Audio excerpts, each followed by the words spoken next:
Hello friend, दिवसाची सुरुवात आपण फॅट कटर ड्रिंकपासून करूया. हे ओवा, जिरं, बडीशेपचं पाणी मी घेत असते. तसेच आता इथे मी सकाळी उठल्या साधं पाण्याचा 1 ग्लास आणि सॅलड ज्यूस घेत असते. परंतु विचार केला की आज फॅट कटर ड्रिंक घेऊया. याने पोटाचा घेर कमी होतो, वजन मेंटेन राहतं. तसे तर आता हे 1 ग्लासाचं मी अर्धा ग्लास केलेला आहे.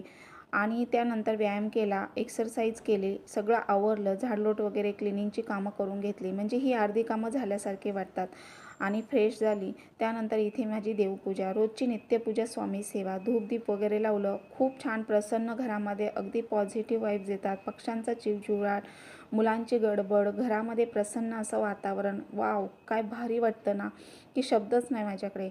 आणि त्यानंतर इथे मुलांना दिलेले आहे ड्रायफ्रूट्स, तसेच फ्रूट दिलेले आहे फ्रेश असे.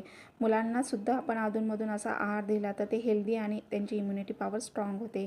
इथे छान असा सूर्य उगवलेला आहे. घरामध्ये छान वातावरण असं ऊन वगैरे आलं ना की अगदी खूप छान प्रसन्न वाटतं.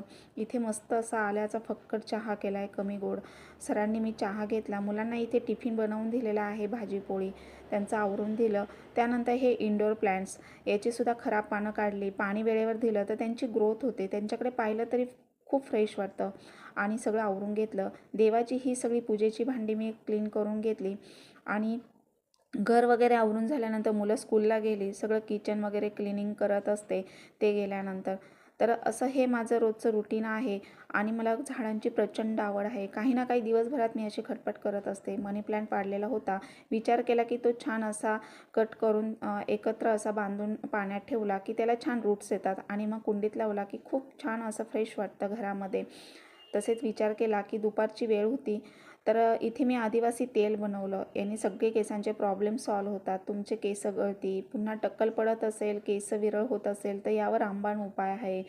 सगळ्या केसांच्या प्रॉब्लेमवर हे आदिवासी तेल खूप इफेक्टिव्ह आहे. आपण घरामध्येच बनवलं. याचा व्हिडिओ मी चॅनलवर अपलोड केलेला आहे, पाहिला नसेल तर पाहून घ्या. अगदी लहानांपासून मोठ्याल्यांपर्यंत फायदेशीर आहे.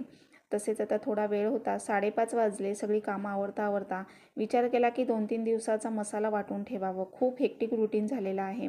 तसेच हे काळ्या वाटणाच्या ज्या आपण रस्सा भाजी करतो त्याला ह्या सगळ्यावर हे वाटण चालतं.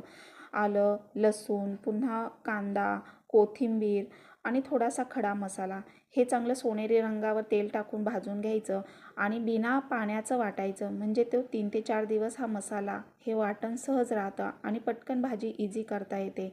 सगळी कामं आवरून झाली आणि संध्याकाळची वेळ, तर इथे असं छान गार्डनमध्ये आलं की खूप फ्रेश वाटतं. सगळे मनातले निगेटिव्ह वाईट विचार निघून जातात. मन फ्रेश, प्रसन्न, आनंदी वाटतं.